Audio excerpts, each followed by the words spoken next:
Broadcasting from the KMF Collective Studio, it's time for the Keep Moving Forward podcast. Join us every week as we dive into the stories of remarkable current and former athletes that have transitioned into the real world. Now here's your host, Katie Galley. Hi everyone, and welcome to the 231st episode of the Keep Moving Forward podcast. I'm your host, Katie Galley. In the KMF Collective Studio with me today, I have former collegiate basketball player and co-founder and director of Fabriq, Tyler Baker. How are you doing, Tyler? Doing great. Awesome. Well, I'm super excited to dive in. Thank you so much for stopping by the studio and sharing your story with us today. Yeah, I'm happy to be here. Well, me too, Tyler. So just to get to know your background a little bit, can you tell us where you grew up and how, if at all, was your childhood shaped by athletics? Yeah, absolutely. I think my childhood was athletics, probably like most of your guests. I grew up in Albuquerque, New Mexico, pretty much born and raised my whole life right off Constitution and San Pedro. If anybody's been through Albuquerque, you'll know where that is. So yeah, it's just like I would say for the most part, grew up in church, grew up in the gym. That was like the majority of my childhood. I love it. Wouldn't trade it for the world. Pretty much everything I did just revolved around sports. You know, I played all sports as a kid and then focused more on basketball as I got into high school, just given just the demands of kind of the AAU circuit. Mm-hmm. And so, you know, I don't really remember, like as a kid, I don't have any thoughts of like anything other than sports, video games, school, church. It was kind of like those four things. Yeah. You know, and I loved it. I didn't really want to do anything else. Yeah. The four pillars: sports, video games, school, and church. Yeah. Pretty solid pillars. They are. It's very solid. But obviously, video games at the top, right? That's until college football, like 2008 to 9. That jump on college football was like, whenever you stop switching to the receiver and like get in front of the DB and check him up and then go get the pass. You know, when they made it real life. Yeah. That's when video games fell off for me. They were dead to me. Oh man, 2009. It's a game changer. Well, then At 2009, did you pick up did you start playing another video game or just, video games went away? You know, I think they just started to go away and then that's on me because then in college, everyone played Call of Duty and I was the guy that would just get killed within the first 3 seconds from someone who like you don't even know where you got killed from. Oh, man. So they're like, yeah, let's play Duty. It's like, no, I hate that game. I'm the guy that dies. So that's when video games stopped. Oh, man. Yeah, you couldn't even hang anymore. No Call of Duty. It ended with football. Yeah. No. Well, that's all right. I mean, because then obviously you dove into other things, like really basketball, of course, and becoming an entrepreneur eventually. So that's a little bit better than your video games. But so Tyler, from there, when you were younger, you said playing all those sports and then getting into high school was when you started to really focus in on basketball. So what was it about basketball that made you decide you wanted to focus in on that one sport rather than kind of taking your time to be in more than one? That's a great question. I think it's just kind of whatever you start to do better at. That's a general theme. Get traction. So for me, it was like 8th grade is probably when I stopped playing a lot of baseball. And that summer to freshman year, it was a lot of basketball. And then I never really looked back. I grew from being like 6'1" my freshman year to 6'4" my sophomore year to 6'6" my junior, and then 6'8" my senior. So I just like grew two inches every year in high school. And so basketball just continued to help me excel. And then, it was just made a decision to go play. You know, every kid like starts to play on the AAU circuit and you go play against guys that are much better than you. Then you come back to your hometown and then you're the best guy. It's kind of how it works generally. Yeah. Not for the elite, but for guys that are pretty good like myself. I was never elite. And yeah, basketball was just, it was a sport. It was a sport at my high school too. We didn't have a football team. So, I loved it, man. I was the kid that on Sunday afternoon, I would literally pay my brother to walk down to the gym and play defense. So I could have like a live defender. I would like pay him money. Wow. Because he just like did not want to do it. And every once in a while he'd come and just shoot with me and just like work out with me. But every day I was in the gym. It was fun. Wow. Was he, or is he your older or younger brother? He's 2 years younger, a year and a half younger. So, he's a good athlete as well. Did you ever play together? Were you ever playing on the same team? Yeah, we actually when I was a senior and he was a junior, we won a state championship together, which was fun. That's great. Yeah, good memories. Yeah, I mean, that really is cool that you can share in that with someone. And then, too, being able to have him, even though you paid him sometimes to come play defense, so that you could shoot. But then, too, I mean, it really speaks to your just genuine love of the sport. And so, Tyler, like you said, it was something, I mean, having those aspirations, you loved basketball, loved the sport. It was a passion of yours. So then looking forward and knowing, too, of course, I mean, being 6'8" by the time that you're a senior, going to the next level, then seems to be almost a natural next step. But then for you, when did that become a reality? When did that become a dream that you said, okay, I want to go to college, I want to play basketball, I want to see how far I can go? So I was never I never had dreams of playing professionally. Like I didn't idolize an NBA player. I didn't like obsess over like the culture of the game or like the nuances of the game like you can today, especially with Instagram, you know, because that wasn't really around when I was coming up. I just wanted to play in college, and then I just loved playing. I just liked the game. I just had fun competing, and I loved playing. Like that's the only thing I ever can honestly say I thought about. And you know, I had a lot of interest from larger schools. You know, you get letters, you get calls. So like the biggest schools that called my house, UCLA, Indiana. This was all before like my senior year in high school. Those were the ones I would brag to my friends about. But realistically, you know, there was a couple Ivy League schools and a lot of mid majors that were interested in offering scholarships, having me come out for visits. I chose Liberty University largely due to the aspirations that I would be around other believers, like other guys like me. You know, the AAU circuit I was on, I love my teammates, but you know, it was just like a lot of partying, just stuff that was like a little foreign to me as this, you know, basketball, church, video games, school kind of kid. So I chose Liberty hoping that, you know, Christian school, there would be like other people just maybe more like me that I could have fun with, like my friends in high school essentially, versus like I said, I love my AAU teammates. They were fun. They were really good at basketball, but just like different. So like that chemistry and that camaraderie wasn't necessarily there on those road trips. We didn't have time to build those friendships. So when you're 18 and you're making a decision, it was like largely a social decision I was making with the hopes of still checking the D1 box. And so that's why I committed to Liberty before my senior year. But at the end of my senior year in high school, I tore my peroneal tendon playing pickup. So my college career really never got off the ground. So I went out to Liberty, basically wore a boot for 8 months, rehabs, came back, played, got a stress fracture in that same foot, sat out a year. Wow. Came back, played, tore my ACL in that same leg. So it was, you know, it was like could never get over the initial. Thankfully, Liberty kept me around. I had great teammates, great coaches, amazing trainer, Aaron Schreiner. Shout out Aaron Schreiner. It's like my best friend. I spent so much time with him.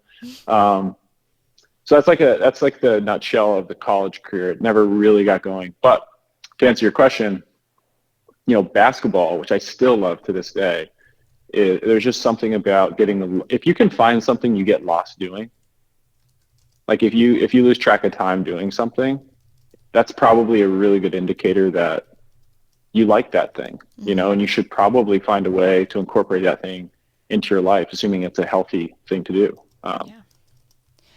That's a really good point. I mean, getting so lost in something, just wanting to do it all the time. And of course, if it's a good, valuable thing, then that's worth pursuing. That's worth giving your time to because you clearly enjoy it. And so, Tyler, you said, I mean, you love the sport of basketball even to this day. It's something you enjoy and you have that love for and reverence for. But going through college then, I mean, having that goal to play in college, not really looking past that, but going to a university where you could be with like-minded people, sharing those same values as you, but then too, coming up against injury again and again and again. Did you ever grapple with your relationship with basketball because of that? Did you struggle with it? Did you ever have any negative connotations towards it? Did you ever just want to stop playing altogether? That's a really good question. So, no, I never even considered stop playing. I think my thought process always revolved around, okay, how long until I can be in a position where I can go beat these guys that I'm watching play every day while I rehab? You know, it was always like the mentality of, okay, here's kind of like the new card, like the new cards you have in your hand. How do you optimize it? And then just get back, just keep fighting, I guess. It's like maybe it's like a certain way of doing life that's ingrained as an athlete, where you just kind of understand process, you understand delayed gratification. So it's like if you get set back, you have your 10 minutes to cry, and then you start figuring out a plan to recover and then get back to even better than where you were before. So right. Yeah, throughout that. So here's the funny thing. I chose Liberty, I said, mainly like for a social decision, like maybe more comfortable social surroundings. And like that first summer, we were playing pickup in the Schilling Center. And little did I know, Liberty at the time was going through a pretty big transition of how to build a program. So the new strategy was then like, let's bring in the best JUCO guys that couldn't get in D1 schools not because they're superheroes. We call them superheroes, but it means like they have something glaringly wrong with them that the D1 schools wouldn't take a bet on. Right. They're like freak athletes. But so, guys bringing guns to practice. You could never get through a pickup game because it turned into like this 40-minute argument. And, so it was like kind of funny at first just how I chose it for that. And probably any school in the country would have been a better fit. But gradually, things got better. Coach McKay, who was actually he was the head coach for a couple of years while I was there. That was some of our best years there. And then Dale Lair, those two guys were amazing. Brought in great players. And Coach McKay's the coach now, and the program's completely different. It's an incredible place to go play. I mean, I don't even think I could play for Liberty at where they're at today. Maybe if I was helped, but they're just gotten a lot better. So definitely not a dig on Liberty. They're doing great. During my career, I always just wanted to overcome the injury, get back to playing. I think one of the things I developed watching so much basketball and being very analytical just in nature is I started to like observe what made guys good. And I kind of had a lot of time to think about it, unfortunately, because, you watch a lot, you observe a lot. Because you're involved. Anyone who's been injured, you're involved with the team. Yeah.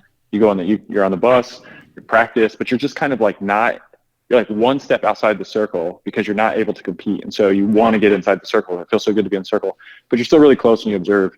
And I think that's what I started to like.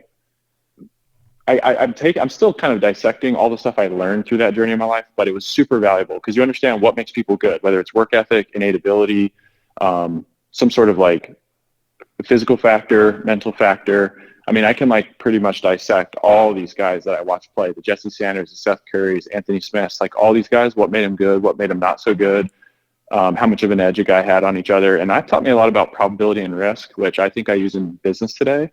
It's a weird connection. I couldn't write a paper on it, but I do feel like I developed a lot of musculature just watching, which was one of the best things that came from the injuries in college. And I mean, that really is a good perspective to reflect back on and have. I mean, knowing that maybe physically or athletically, in that time, of course, wanting to play, wanting to be part of that team. And of course you were, but not being able to play makes it that much harder to kind of be involved. But then looking back and realizing the things that you did actually gain from that time, that seemed as if you had something taken away from you. You actually had gained something, and something so valuable that you were going to use not too long after in a different capacity outside of the world of athletics. Yeah. I mean, and 10 years removed, I'd say it's easier to say that than probably what I felt like, 1 year or 2 years out or even during. But right. That's all anybody can do is try to take the good and apply it. Absolutely. You're right. That's all you can do, and not to negate the toughness of it or the what happened. But to, at some point, like you said, you can have that moment of, okay, I'm going to give myself a day or a week or a month of sadness and kind of lamenting. But okay, at the end of this, I have to figure out how to move forward. I have to figure out how to use everything that I learned now to help propel me into that next phase, that next step, whatever it might be.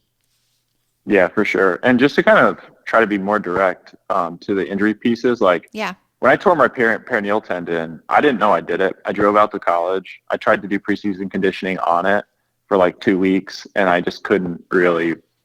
My ankle got so big, there wasn't enough tape. It was like I was running with a cast on, and eventually I was like, all right, I got to get this looked at. And they're like, yeah, good thing you came to us, because if you would have waited a couple more months, your perineal is severing against your bone, and if it pops, like it's a pretty significant piece of your ankle, is like you're going to have a clubbed foot the rest of your life, is what he told me. Wow. And they were like, you're not playing basketball anymore.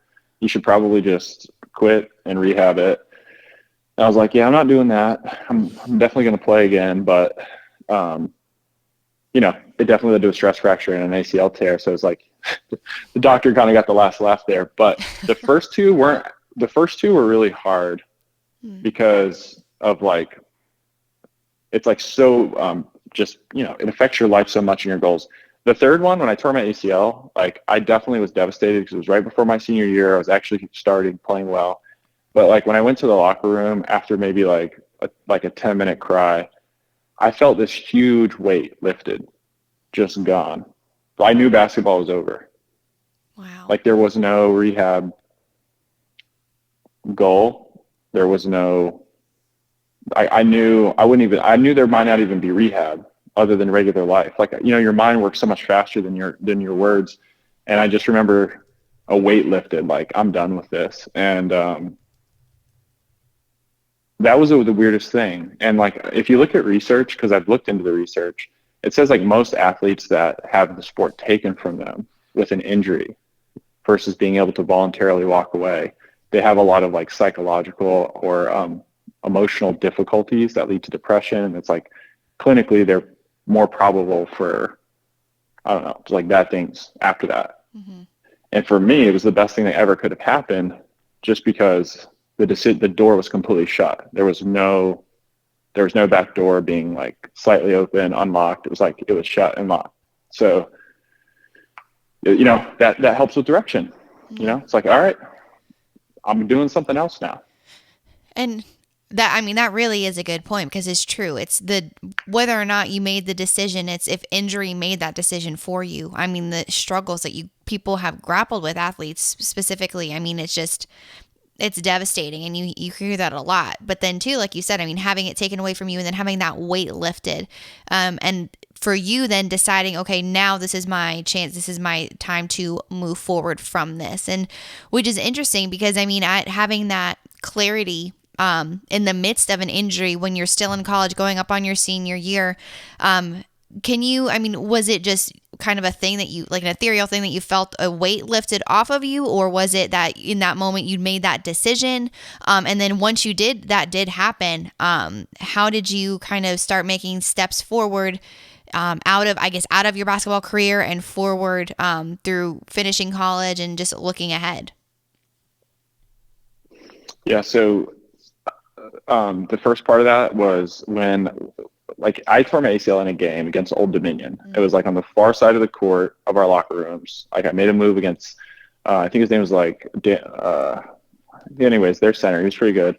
Tore my ACL. Their whole bench heard it because I remember them being like, "Oh," and I could see him out of the corner of my eye when I was on the ground, kind of like all empathetically looking at me. Mm-hmm. And whenever the other team's like silent and they're all like cringing for you, and you just heard this pop, you're like, okay, I've been around sports long enough to know this one's probably really bad. I stood up and like there was no support there. It was like wobbling. So then my trainer hopped me back to the locker room. So the locker room moment was where like I had like this 10-minute, my trainer left me in there. He knew I just needed to be by myself. Maybe I told him to go away.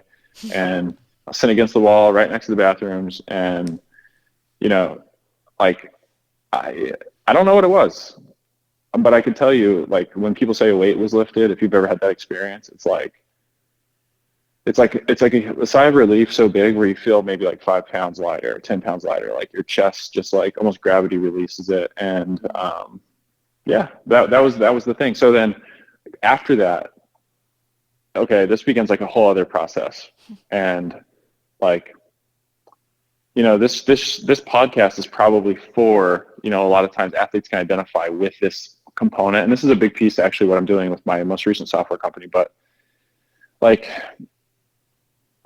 when you build your identity around something your whole life and then that thing's gone, you do have to go figure out, okay, like who am I now? What do I do? And you're always answering those questions throughout life. But I'd say like there's very few things that compare to athletes transitioning away from athletics and into something else. And there's like some big reasons for that.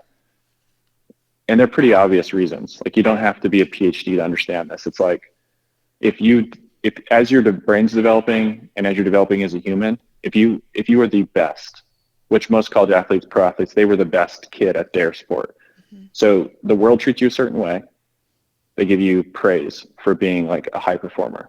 you build that into your psychology, you build that into your identity, you get used to a certain pattern, the way people look at you, how they treat you, what you do every day, what gives you value, what you enjoy, what you have traction in. And that's generally sports. And so then that paves the way for, bags and shoes in high school, and then opportunities for college, free education. And then generally you just need to be a specialist and focus on execution. And then everyone else takes care of everything else around your life. And then all of a sudden you get up to this senior year. If you don't go continue that track of life, your whole support system, infrastructure, the way the world treats you, the way they look at you, it's like not just slight drop off. It's like you jump off of this cliff and you fall into, the ocean. And now you kind of sink or swim. And, especially if you, from a family perspective, if you don't have family friends that have been trying to help you bifurcate your identity or create internships, nowadays, a lot of people know this is coming. So there's a lot of more infrastructure being built to kind of catch those people and help them swim. But, that's kind of what that started. So, long story short, the new game was to make money. So I chased trying to make money as quickly as possible. I jumped into financial services, then tech. And then, I was having a successful corporate career, started my own company called Team Sync, built that up, sold it, started on it, built that up. It was a good business used by most of Major League Baseball.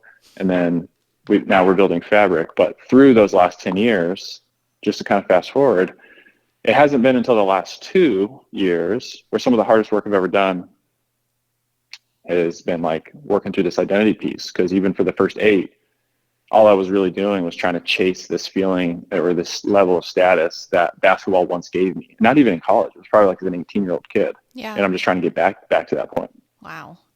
That is incredibly powerful, because I think it hits on something so important that no matter how your athletic career came to a close in whatever capacity, of course, I think you like you said, it's kind of in your nature. If you're an athlete, you want to chase that next thing. You have those goals and you're ready to go.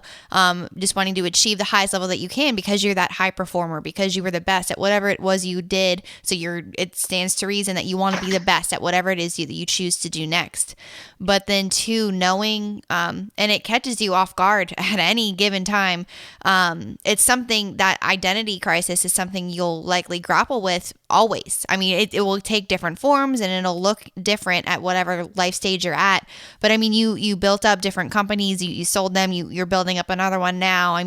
But still realizing that 10 years later, it's something that still is there. It's just a part of you. And it's because you identified with being an athlete your whole life. And that was who you are. It was, you could hang your hat on that and all of your recognition and good things that came out of being an athlete. And so I think you're right. It's, of course, you want to keep moving forward, and no pun intended, the name of my podcast, but looking forward and using that progress, but to being able to recognize maybe when you're still in it, maybe when you are still grappling with that identity, maybe when those little pieces are still gnawing at you, recognizing it and learning, okay, how am I going to use this and continue forward with it? No question. Yeah. No question. And I think one of the biggest lies or deceptions that is out there is that your best days are sort of behind you, especially if you're a high profile athlete, like Power 5, revenue generating sport, all-star on the football field, basketball court, whatever, on the track. It's you were in shape, the crowd was cheering, your financial situation was stable, you were having fun with your friends. That is the best days of your life, and it's behind you. So now it's all right, maybe I have kids now, maybe I have get into a job where I have some debt, I have just the rudimentary day in and day out of life. And so now it's okay, maybe I can just help my kids get further than I did. It's a lot of the default cycle in athletics where it's okay, I don't know what people, but I think there's this idea that the best days are behind, but that's the part that isn't true, especially if you're being honest and you're willing to work hard again. If you're willing to work hard like you did when you were 7, 8, 9, 10, 11, 12, 13, 14, 15, 16, all that work you put in to get to that point of an elite performer, it's you can't have an expectation that I'm supposed to get back there in 3 years of hard work in this new domain that I was essentially a 7-year-old in, a beginner in. Yeah. you got to fall in love with that process of getting better at something else. And I mean, athletes have such incredible musculature built up around like capacity or potential. They have this aptitude to perform, but their skill sets are largely, and their knowledge base is largely like way underdeveloped, but they catch up so much faster than their peers, non-athlete peers, because they know how to work. They understand delayed gratification and all these things. Mm-hmm. I mean, Zach Maritas is the founder of Teamworks. He's who bought our first company. And I remember talking with him. We went to lunch every day for a year. And the thing that stuck out about that guy, he's a Duke football player, tons of injuries in college, but he doesn't quit. Whether that's healthy or not in certain circumstances, like he is successful largely because of he knows how to endure a lot of pain and not give up. Tim Lair, my business partner, through all of our companies, he was a Colorado State basketball player, and he didn't even know how to program when he left college. Now he's like one of the best full stack developers out there, and he runs our tech team because he taught himself how to program working nights at an IT help desk right out of college, getting paid $28,000 a year. He'd finish all his work, wouldn't have any tickets, and then he'd spend 1 a.m. to 7 a.m. learning how to program. Man. Bill Mayhew is like a former basketball player. He's a Duke professor now. And like that guy he was a stud in college, and he's now still a stud. But he told me, what makes athletes awesome is the fact that they're stress tested. I had never heard someone say this before, but he said basically stress is like an emotional reaction to like too much pressure on a system. It's like the demand outweighs the capacity. So you have this like emotional response of stress. And he's like, athletes are basically what makes them unique for the workplace is they're stress tested, like incredible amounts of stress placed on their schedule, on their performance, and they know how to manage that. So there's like all this innate stuff. And it's like one lesson, like to be encouraging to athletes, it's like you're sitting on so much aptitude. The best days are not behind you, but you do have to like prepare for a longer journey of knowing how to apply that in something you get lost in again. Right? Yeah. Something that you like. Right. That's key. And you're right. It's a unique trait that athletes have. I mean, your ability to work hard and grind it out. I mean, it's something you learn on those days of practice. I mean, it's, the athlete is made by all of the things that people don't see, right? Those hours of hard work, getting up early, staying up late. And it's really interesting too. I mean, turning that notion of the fact that your best days are behind you on its head, realizing that of course that's not true. Couldn't be further from the truth, but you have to be willing to work hard in order to make those days ahead better. You have to be willing to put in that work, that same amount of work you put in at 7 or 8 years old on the basketball court. You have to be willing to put that work in now, being a novice in something new, something else that you found this passion for.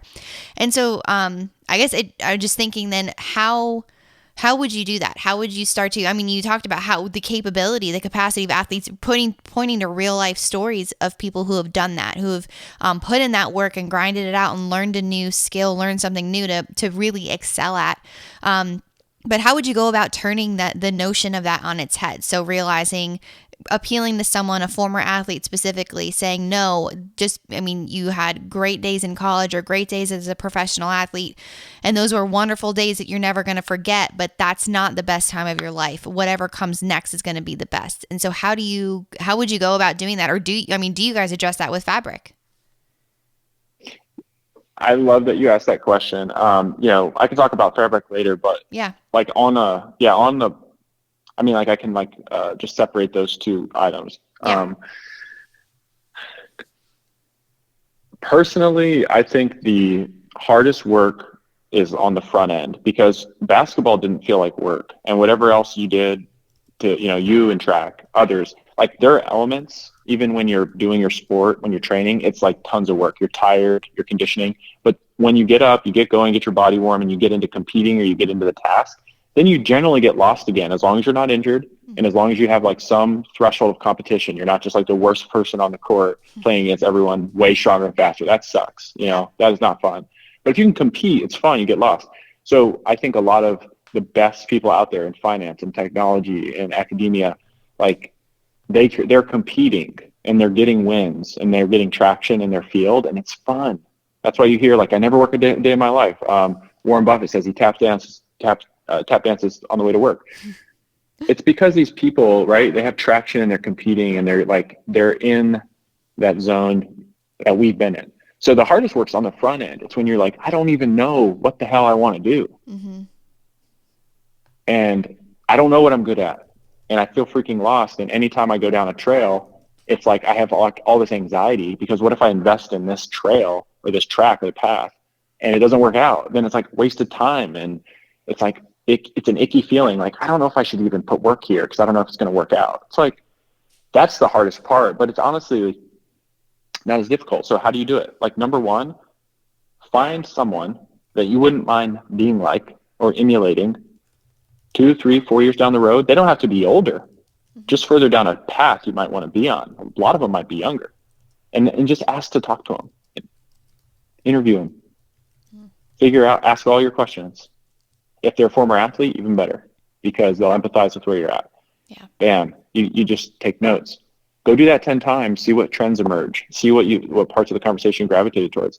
Just talk to people. Second step, go test out your theory, test out. Like, you got to go do it. So, like, well, I don't really know what wealth management's like. Like, how would I, I like the idea of making money. It's a fancy title. I get to wear a suit and feel important. What's wealth management? Is it different at Goldman Sachs than it is at, Edward Jones? Like, both say wealth management. Well, probably go figure it out. Go figure out the differences. Go talk to people in those roles. Go apply your mind, apply your discipline to figuring that question out for yourself. Mm-hmm. And once you get going down a path, activity breeds activity, and you'll start to take in data, take in patterns, and you'll get some of these questions answered. And all of a sudden, it's what we call traction, right? So now I got a little traction, a little energy. Most of the time, you're going to have to check 5, 6, 7, 8 things off the list. Drew Messer, my friend in college, told me, like, half of this process is checking stuff off the list, so you can find the one thing that you want to, like, become good at. And that's why we play all kinds of sports. It's building musculature, coordination, agility, context, lattice work, whatever you want to call it. It's building, like, all that. But then you pick one, unless you're, one of those 2-sport athletes. Then you're just a freak. You can do 2 things. But most of us pick one, right? Right. It's the same process. It's just, I think people can't even bring themselves to getting started because they don't know, and they just make excuses. And it's like, would your coach let you do that? Would you let yourself do that in the sports context? You're like, no. Well, you don't remember what it was like to be 7 because you're just a kid. And starting this process over as a 23, 4-year-old, there's a lot of complexity involved. And I think that's what you can do. Talk to people, go test. Like, if you want tactical takeaways, talk to people, go test, go try it, go from there. Like, no, don't even worry about what step 3 is. Just go do the first 2, see what happens. Yeah.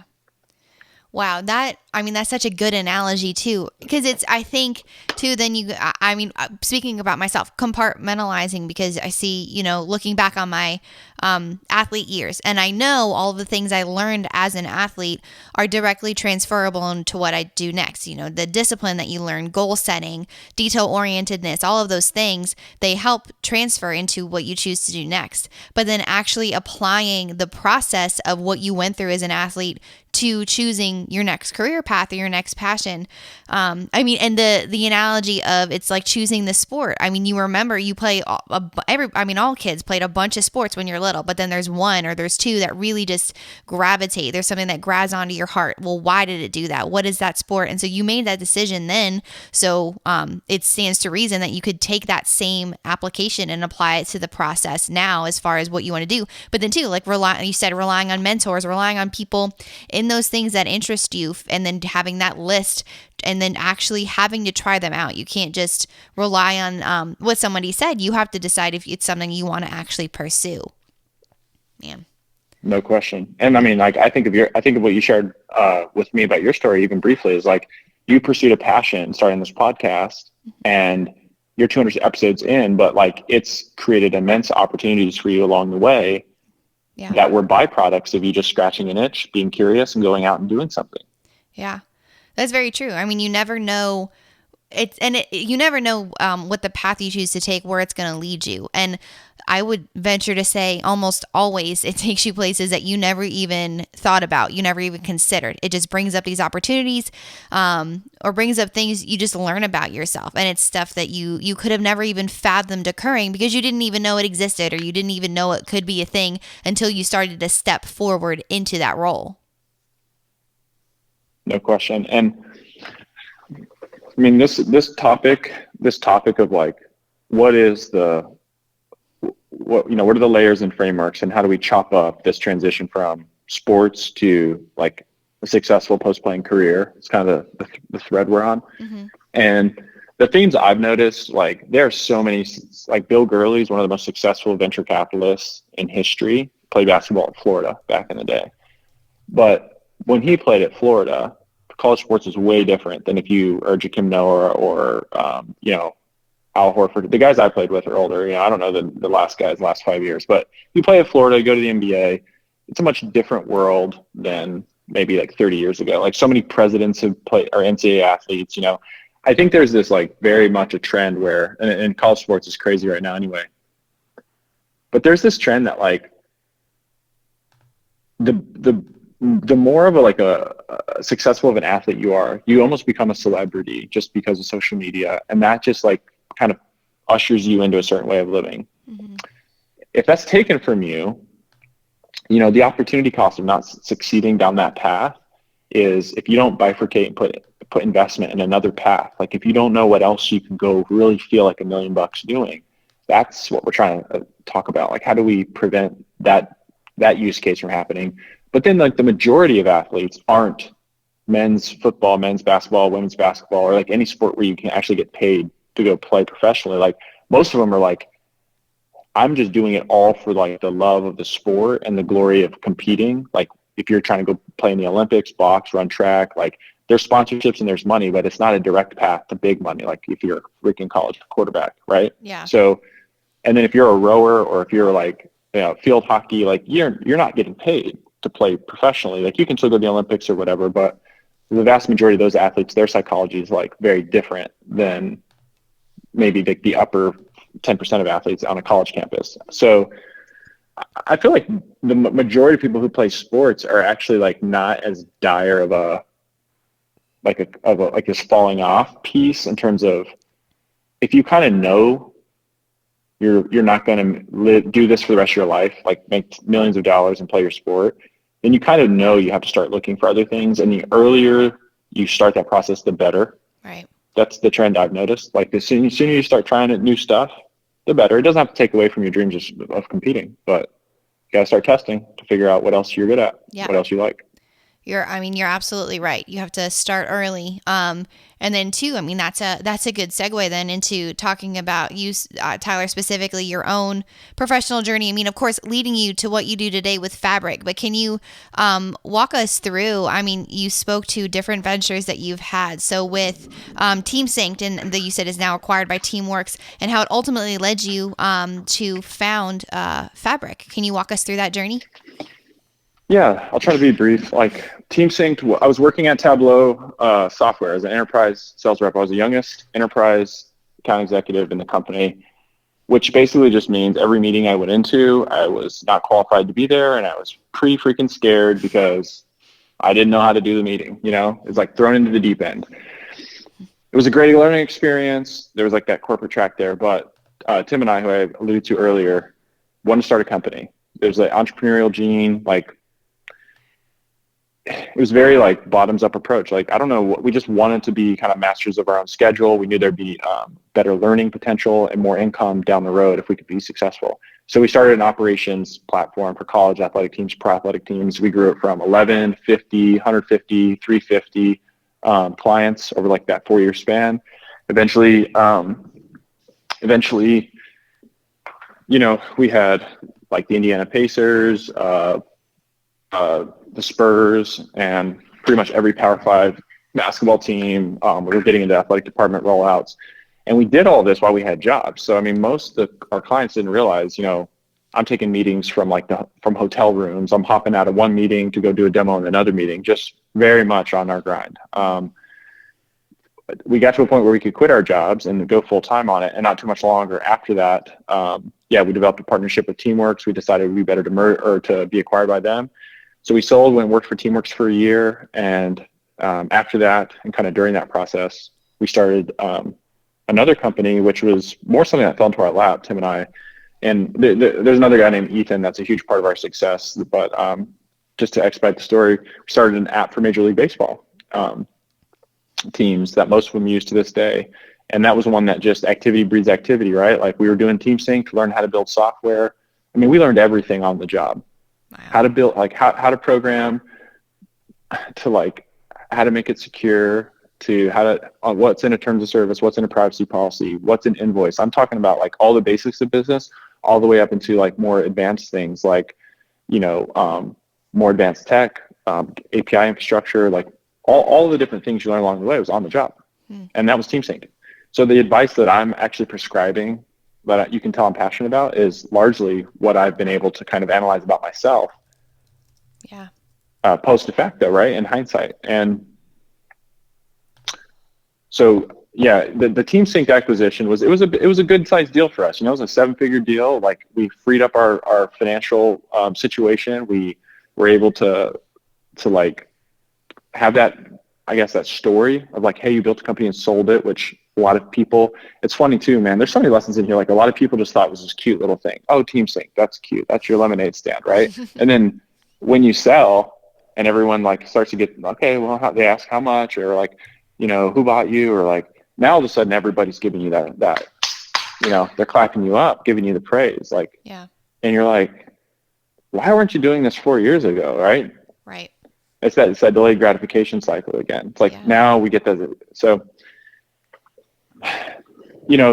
that's to On It, and then Fabriq. So Fabriq was, we built up On It. It's specifically for Major League Baseball. It doesn't scale. It's not a business that you scale. It's more something that you operate, you kind of optimize for cash flow. You take care of your clients, which we do to this day. And we still had this extra capacity to figure out how do we want to take the capital, the lessons learned, and our passion, and pour them into something we care about. So what Fabriq is it's essentially the communications layer. It's software. It's custom branded mobile apps that we deploy to higher ed communities like athletic departments or business schools or schools of engineering, any higher ed community where you already have an existing infrastructure of alumni, students, staff, and then like employer partners or other like kind of external supporting groups built around this community. And we try and harness that community and point them towards career and professional development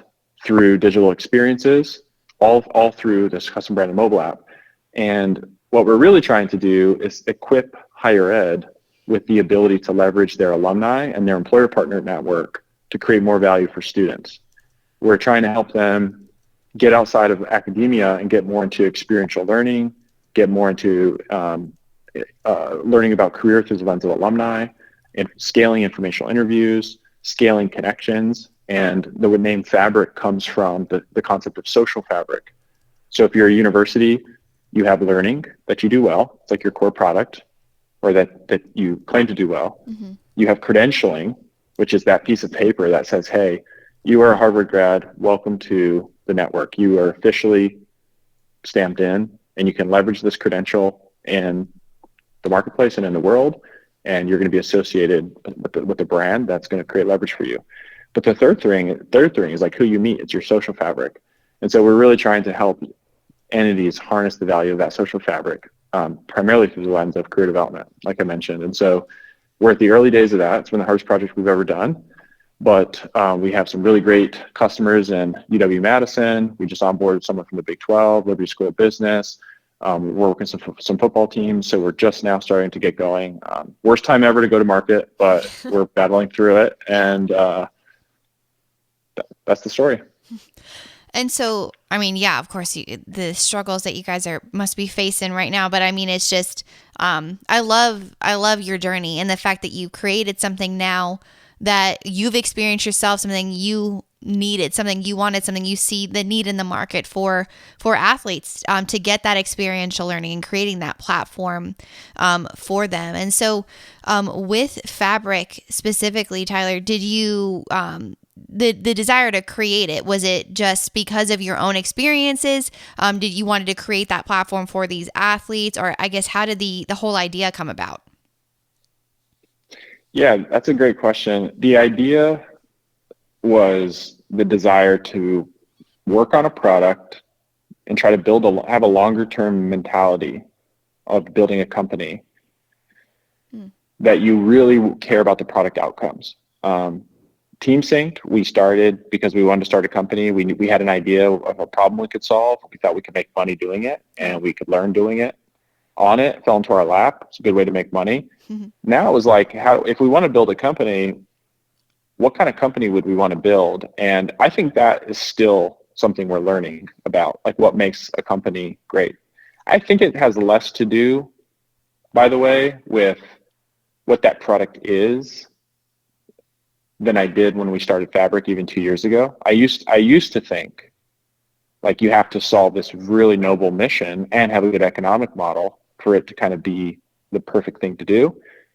And I think that's like definitely the wrong framework, something I've had to just admit, even though we're down this path already, and I'm glad we are. But when we started, it was like, I'm familiar with a certain problem set. There's like a huge ability to create a net lift and athletes successfully transitioning to post-playing careers. That was the impetus for the idea. Mm-hmm. What's the best strategy to do it? Some people try to build platforms, go directly to athletes, directly to companies, be like create some sort of an exchange, just like this athlete-specific exchange. We evaluated that, like, no, that's not going to work, at least not well. And that's kind of where Fabriq came. It's like we need to empower the infrastructure that's already in place and leverage the alumni network that has a huge amount of empathy for the athletes that are already working in companies that have made this transition. There should be 10 to 1, 20 to 1 numbers in terms of alumni available to help a graduating athlete. So this is a solvable problem if we can harness that network. So that's where we built our product strategy around. And then we can extend past athletics and get into the other subcultures of higher ed, and then eventually get into the employer partner network. And it's a relatively large total addressable market. But just to kind of finish this idea, like the intersection of this product outcome you really care about, I think honestly where we're at now is like the company you build has way more to do with, yes, the problem you are tackling, mainly like how big of a problem is it in the world. I'm probably guilty of not dreaming big enough, but I think a lot of that has to do with not being exposed to problems out there, which is a great reason to go work and not start a company right out of college. Go work for anybody in 5-10 years. Really expose yourself to an industry, journal the problems, talk to people, build a network, and then you can start a company. It's a little harder. You might have a family, but you should have more capital built up. Definitely a lot better knowledge of problems out there.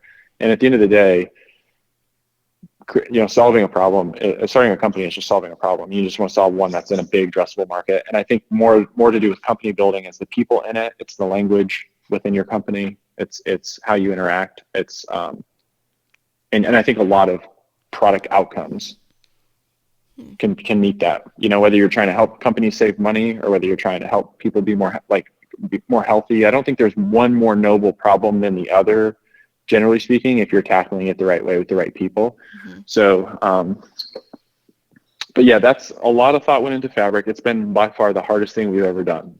I mean, mentally, for many, many reasons, which we can already tell, like I will not get into because it'll take a while, but it's been difficult and it's been rewarding, and every bit of the athletic background that I have has been applied to trying to, stick with it. And I think there's a bright future ahead for us.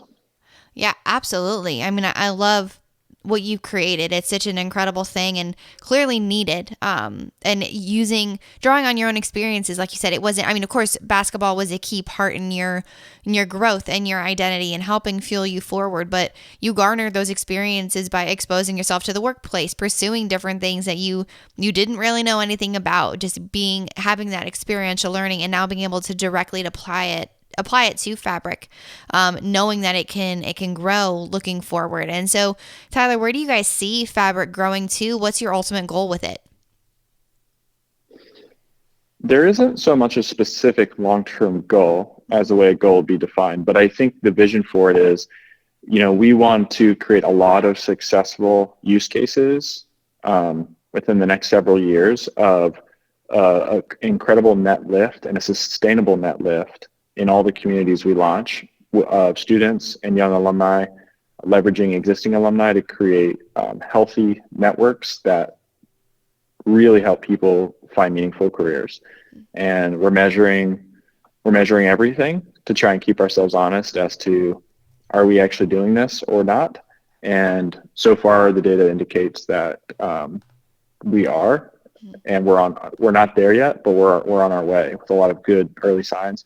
And so I think like long term, if you zoomed out 10 years, I mean, if you had thousands of communities leveraging our technology to create ecosystems that create upward mobility for their students, then we're really just reducing a lot of friction and a lot of steps from students learning and young alumni learning about what's out there, finding people that not only will give them advice, but willing to hop on a video call and talk about their career, like the informational interview I referenced earlier. Mm-hmm. And, just enabling the people that want a better life, want a brighter future, to have access to people within their sub-community who can help. And by reducing the friction, reducing the barrier, and teeing it all up, you should get more of it to happen than just telling someone, hey, read this article, go to LinkedIn, find people, run the filters, reach out to them. Like the dynamics of the communities we're creating, tee it all up and reduce steps. And anytime you reduce steps and friction, then you're going to get more behavior. So yeah, I would love to see, hundreds of thousands of people impacted in a positive way every year, a decade from now. Absolutely. And so in tandem with Fabriq, is Onnit still something that you are working with? Yeah, so we have a team in place that runs a lot of I would call like operational functions, and I'm still heavily involved with the 22 or so relationships with the clubs, because there's, out of the 30, we have about 22 of them are clients, and so it's a pretty efficient business, and one that doesn't take an incredible amount of time to run for me specifically, because we have other engineers that keep the product roadmap going, and some other people that work on that team to take care of the data stuff. And so there's kind of two operating entities that currently I'm responsible for with Tim. Wow. So that's, clearly an important piece of being an entrepreneur. Pursuing what you're doing is building up the team around you that can help support you so that you can go on and create something new, or just keep that ball rolling in pursuit of progress. 100%. And we're like so Fabriq's self-funded, and so we don't have currently any seed investors. We don't have any institutional investors, of course. And so that just creates a lot of freedom to try and we take our time a little more. We're not on a treadmill. We're not trying to hit deadlines, and we're making sure we're staying true to what's the most ideal way to solve this problem. And that's been one of the most beneficial things of Onnit. It's created the cash flow to allow the time to invest in this project. And we've invested quite a bit. That's why it's been so difficult, right? Because we have high expectations for it, but you can't rush truth. You just have to go, seek it out and try to make it happen. Absolutely. But too, it kind of bringing it all together. Like you said, if you go through that list, and check it off and find the thing that you're passionate about, find the new thing, then you're willing to do that. You're willing to put in the time and the effort, and waiting for that delayed gratification, knowing it will come, but only if you're willing to put in the work on the front end, which you said is the hardest part. Man. Yeah, it is. And for many reasons, which I don't even understand them all. Just mentally, it's difficult, and emotionally, it's difficult. That's all I'll say. It's not easy. Yeah, it's true.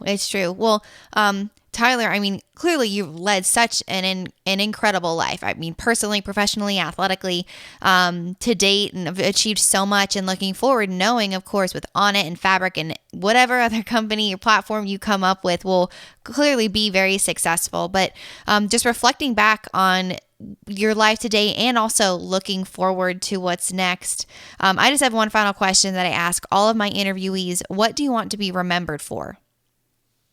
I mean, so I have a 2-year-old, and like when I think about like this question and a lot of what I want to do has been very quickly prioritized or become clear when I think about what I want him to do. Because that's when it's like super heavy. I mean, it's clear. So for me, without a question, like Jesus Christ, the gospel message out of the Bible and what Jesus Christ has done for me, what I believe God, like the being God, right? The triune God, like my faith underpins my sober thinking. Like when I really think about life, when I really think about how I want to live, it's predicated on there is a God, and from that flows kind of my personal philosophy of life, which is based largely on my faith in what the Bible says, that the study of God or theology in God's word. So within that framework, it's kind of simple. It's like I just want to be somebody who's remembered for